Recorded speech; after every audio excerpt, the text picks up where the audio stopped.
So I have noticed over these many years as a coach that one of the biggest misconceptions about being motivated to accomplish our goals is that we think that if we keep focusing on the goal, if we keep focusing on what we want or what's missing, or as I like to think of it, instead of focusing on the sugary sweet treat of a donut, we focus on the whole all the time. What happens is that we get very depleted and we're not really motivated that way.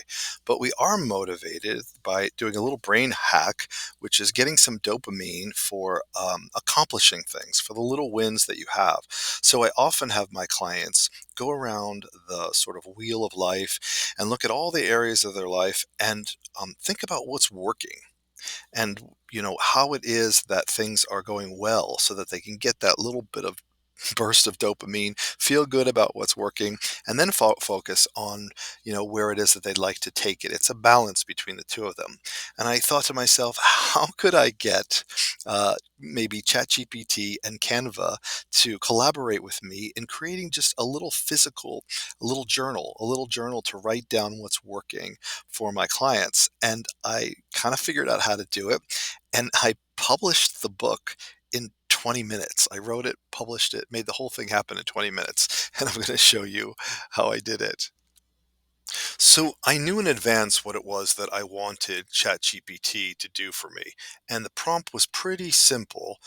It was, I gave it instructions. I told it how to act, what its role was, its persona. I gave it a task. And then I also gave it the format that I wanted for it to deliver. And I asked it for a comma separated uh, um, file that would have a little bit of content on each page so that we would be a prompt for clients to write in a paperback book. And I went into Canva and I formatted, a nice light font. I wanted the prompts to be at the top of the page. And then I got a file that wasn't quite right because I hadn't anticipated needing an extra page with the word more on it, to give them that space. So I went back into ChatGPT. It understood what I wanted.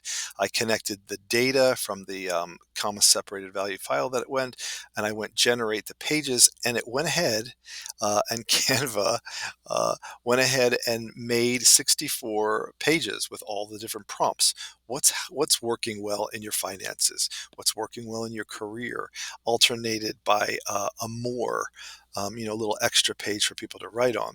So the next thing I did was I searched a sizing for the cover of a book, and I made this very simple. I don't have any text on the cover. The clients are going to know what it is. I went ahead and once again took one of my paintings. I put it on the cover. I thought that might be nice for people, and then I went into KDP. And Amazon's platform used to be called Create Space, and I chose to make a paperback book. And I just filled in basic stuff. This isn't really going to be for sale per se. I'm just giving it to people.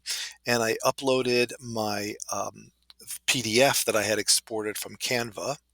And then I went ahead and uploaded the cover, which was also a PDF, and waited for that to sort of, look like it was going to get approved. It got approved. You do have to put some kind of pricing in there. Oh, there's a little viewer. And so it prepared the file so that I could view it first and see what it was going to look like. And sure enough, it looked like a book. It's going to be 6 by 9. It's going to have some light gray text at the top of every page with prompts for clients to focus on what's working right now to just sort of get that little hit of energy. The price, it doesn't really matter. I'm not selling it.